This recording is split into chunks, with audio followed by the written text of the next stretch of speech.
again. I've just come back from a little bit of a shoot. I had Buddy need to go out and get some firewood, and gave me the opportunity to go out and have a bit of a test shoot of the shotgun of the Adler Straight Pull. Remember, I had that problem with the Remington ammo, and I was having a problem extracting it. Now, you know, I mean, I didn't, when I was at the gun shop and John the gunsmith said to me, oh, that chamber needs polishing, having no real experience with shotgun chambers at all, well, none, yeah, I was a bit surprised that he said that. I thought, that chamber feels pretty good. Well, now it's like glass.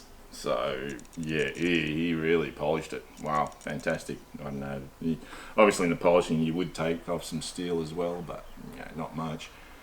Well, it probably wouldn't take much, you know, to make a difference anyway. But, yeah, I shot off, I don't know how many rounds of Remington, but like, after shooting like 3 rounds, 3-4 rounds, it'd jam up. Or it wouldn't extract. So, and I made a point of just shooting, there was 3 of us, I made a point of just shooting that Remington ammo that I was having problems with, so problem solved. Sorry Adler, I was bagging you. The other thing that I did was, I put a torch on.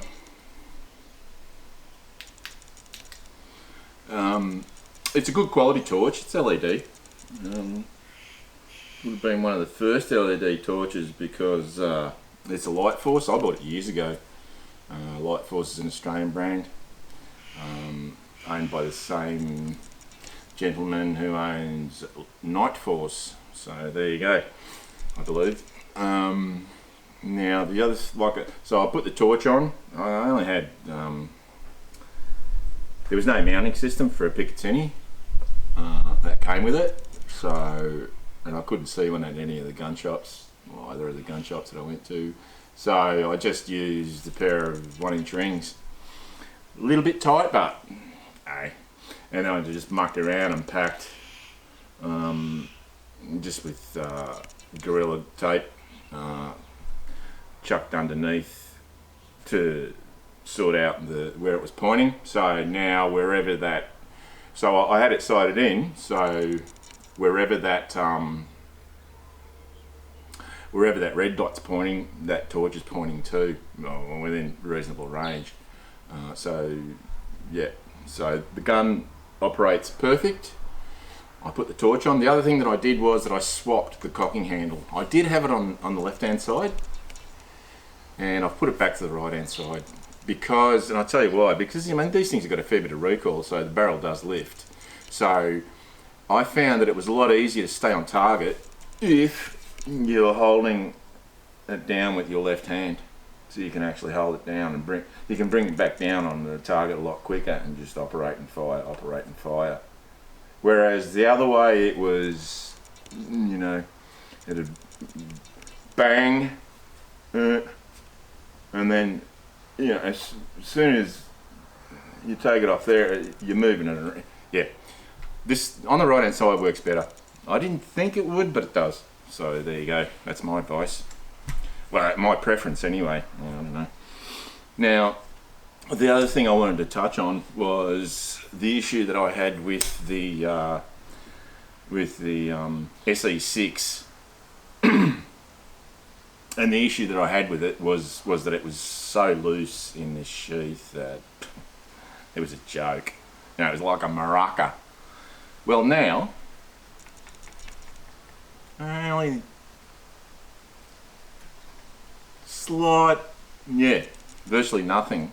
It's not jammed in there. You can actually move it around, but it's not making noise. What I did was that because I'm starting to do my own kydex, so I've got a kydex press, and what I use is just a small toaster oven. A lot of people do that. It's really quick, it's efficient, and it's cheap. It cost me like $60 or something. I couldn't get a second-hand one because COVID, all the second-hand shops were closed, and but so what I did, I thought, Kydex is just plastic. This is plastic. Why don't I just put this in the toaster oven without the mount, just the sheath part. Why don't I put that in the oven, heat it up, put the knife in, stick it in the press, and see if that fixes the problem. Well, it did. So if you've got an SE6 and you're disparaging the fact that your sheath is essentially just a musical instrument rather than a sheath, because it rattles that much and it's that loose, just if you know someone who does Kydex, just get them to stick it in their oven. I think I got it up to about 130 degrees Celsius, and then just stick it in the press put the knife in, stick it in the press, and just wait till she cools down, 15 minutes, whatever, and it'll fix the problem. So I thought, ooh, am I going to stuff this up? Am I going to ruin it? Am I going to this? Am I going to that? No, it worked fine. So totally fixed the problem. So I'm not going to Kydex this, because you're replacing one piece of plastic with another piece of plastic, and this piece of plastic looks really good. So there you go. That mount is actually a piece of plastic with a spring clip that is removable. There. So that's interesting design. That's very interesting. I wonder if I can get them. Yeah. Anyway, I just wanted to report to you on how the Adler went. I finally got to shoot it. How the Adler went, and also how I fixed the SE6 issue. So I know it's a bit dark. I'm a bit lazy. I haven't got the lights out and whatnot. So yeah, I do look a bit dark, but hey, don't worry about it. Deal with it. The information is more important than what I look like. Guarantee you that. So yeah, until then, I don't know how much of that was missed, but I don't know what's going on with that thing. I'm using the Canon D5500 because I'm not going to get a replacement video camera for I don't know how long. I went to Camera House when I went into the city, and I said, hey, where I bought it, and I said, give me a rundown what I'm doing wrong, and essentially it was just getting even the setting that she suggested.